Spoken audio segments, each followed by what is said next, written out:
guys, good morning. Papunta pala kami ngayon ng palengke. Papalitan namin ng yung uniform ng anak ko. Maliit kasi. Ang init pala ngayon, oh. No. Pero mahangin siya, guys.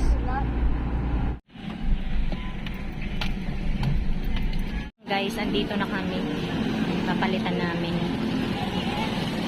Dapat pinakita mo yung dati Ate Linda na ganun. Hindi ko nga alam eh. Pakita mo na lang kay Ate Linda. Ayan. Ito ano to? Bigas siya. Mga itlog pala dito kay ate. Yan malaki. Dapat ganito pala te, oh. Kasi parehas lang yan eh. Kasi dapat kahapon isusuot niya na kasi kahapon yung ano niya. Eh wala, hindi nag-ano eh.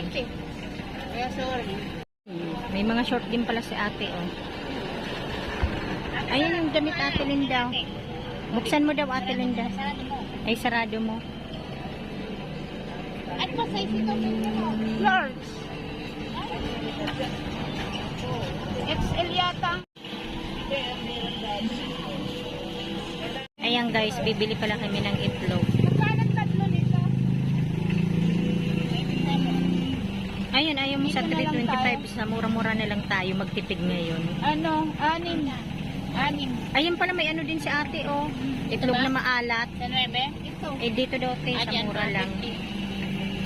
Ayan, bibili pala kami ng peras, guys. Isa lang kay Ate Linda. Ito, limon to, Ate Linda, oh. Ay, kulang ng pera. Ayan, guys, pauwi na kami.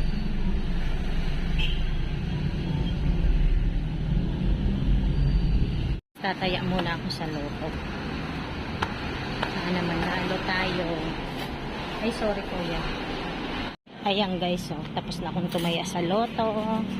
Sana manalo tayo ng jackpot. Grabe ang init Ate Linda. Ayan guys, nakataya na ako sa loto. Uwi na tayo Ate Linda. Ayan guys, bibigli ako nito. Yes, madam. Kamuting kahoy, masarap. Dalawa lang te. Okay, alright. My favorite. Okay, alright. Ito. Umang malalaki. Buti nakakita ako te. 70 lang. Ayan guys, kain tayo ng kamuting kahoy. Iraid ang tawag nito sa amin.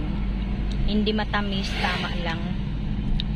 Ayan guys, pauwi na kami. Maraming salamat po sa inyong lahat sa panonood sa aming channel. God bless everyone. Bye.